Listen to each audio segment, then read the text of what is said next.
to talk to you about how to play singles using the rules of engagement. The first thing you want to try to do is divide the court into vertical zones. Red zone behind the baseline, keep it safe. Yellow zone, pass very quickly, be offensive. Green zone, kill. We talk about depth as the first zone. The closer I get to the baseline, the more aggressive I can be, but I have to be close to the baseline. And that's why the vertical zones are very important. It helps you kind of like think about the court as a positional game. This is a neutralizer. What can you do to this ball if I hit a deep, high shot like this? Even if you serve and volley, I mean, what can you do with that ball? And then I place myself so that I have most of the forehands to the right of me. I'm not in the middle of the court where I should be. I'm a little off center. You play off center so you get more forehands. What can he do? Think about what he can do. You go forehand or backhand, right? If it goes to my backhand, which is an ideal shot, I have something planned. If it goes to my forehand, I have something planned. If it goes to my forehand, so I'm going to try to go back to his backhand, but it's so deep, I don't quite get the ball I want. Look how far behind the baseline I am. Now, I've changed the court over, so this ball to my backhand, here's the ball to my forehand.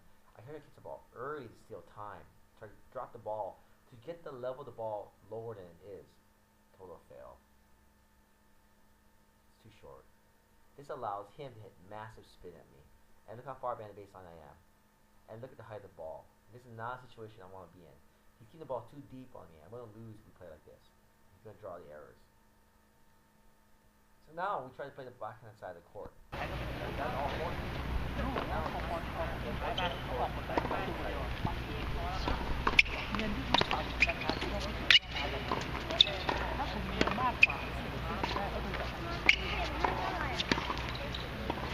You want to take your opponent out of the comfort zone. So if they're very comfortable with the baseline, you either come to net,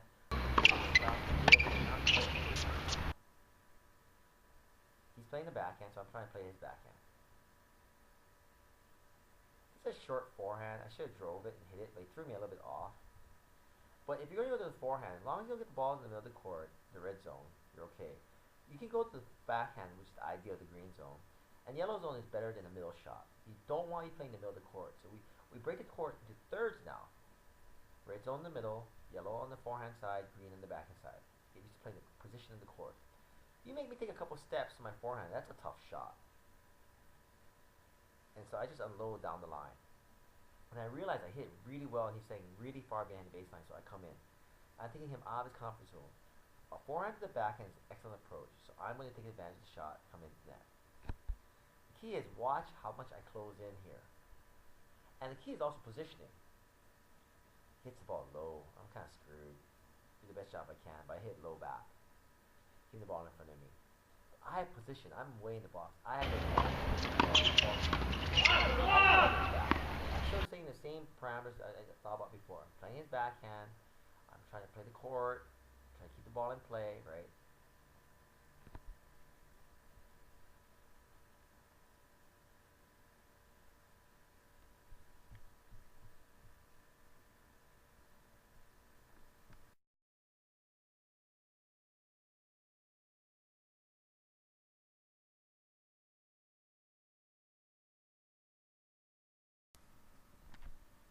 Alright, let's look at different scenarios also. Keys are depth, playing third, playing the backhand. So start my backhand, so I play deep and I play the two of his backhand. Basic counter. Deep, neutralizes possibilities. He could serve in volley, but he doesn't serve in volley, so I don't have to worry. Now I go down the line because I just want to change it up. I'm trying to play something called four corners also. But slice down the line to a semi-western forehand is a tough shot. I threw him off. Look at that. Because he ends up going there and he needs to slice back. Every time they hit down the line to you, you go cross court. That's why I run him. Right? Because if I go back to him, he'll wait for it, he can load and nail a shot. If I go cross court to his backhand, he has to run across the court. He's trying to hit a slice backhand because he has to run across the court. Doesn't really employ topspin backhand, so you kind of know you don't have to worry about that. And this is where I go to a variant. Okay. And I call this playing the four corners. And it's tough, man, when he plays your backhand like that. It's tough. But I'm playing deep corners, 1 and 2, and then I play 3 and 4. 3 is okay, because if you have a semi-western forehand, that's a tough shot to get back. You know, people are really good at moving left and right, so 1 and 2 is very easy for some people. But going to 4 and going to 3, especially if you're coming from 1 diagonally to 4, or from 2 diagonally to 3, it just breaks the rhythm, you know. So I'll play the drop off a slice and try to dictate from there. Especially if they're better at baseline than I am. And a lot of people are better at baseline than I am. So remember, when you divide the court, there's vertical zones, right? Red, yellow, and green. But that green zone, if you draw them into net, it might not be a green zone. They might not be ready.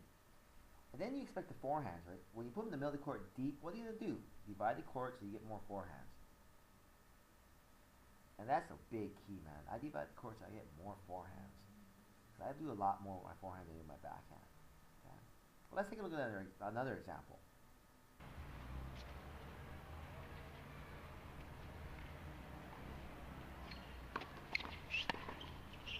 For a solid return to the backhand, you know, because I'm trying to play the backhand side of the court. I'm trying to get the ball to the backhand. So it's green zone. Down the line after return is not the greatest, but you know, if you have to, you have to. You don't want to play the middle. As long as you stay out of the middle, you're okay. Because normally when you play the middle of the court, they're gonna run you. You notice this when you play. You play the red zone, they'll run you to the other corner. Because that's basic tennis.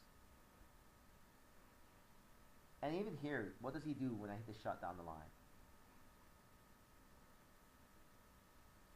Sometimes your opponents like to play a lot of wide serves because they want to open the court. I go to his backhand. What does he do? He runs me to the other corner. See how he keeps the ball out center of the court, forcing me to hit a backhand. So now we go back to backhand. You know, that's a very simple drill. I'm just going to hit the ball to his backhand. He's going to hit the ball to my backhand. Right? I don't like playing this game because he's better at it than I am. But I run through the backhand. Throw a ball. I try to turn it down the line. So I throw it. I'm trying to play the corners. I'm trying to go 1, 2, 2, 1. You know, I'm trying to look for opportunities to go 3 and 4. But you know, you need a certain ball to go 3 and 4. I like a short chip or a weak slice, go 3 and 4. Okay. He takes over the point, tries to run me cross court, but doesn't really get what he wants. And then once you do that, it's all about positioning. Okay? The high loop to come in is something to disrupt the play. That's what you gotta look for, opportunity to disrupt the play. And the point. So when you're playing, keep the ball deep, play with your side, combo with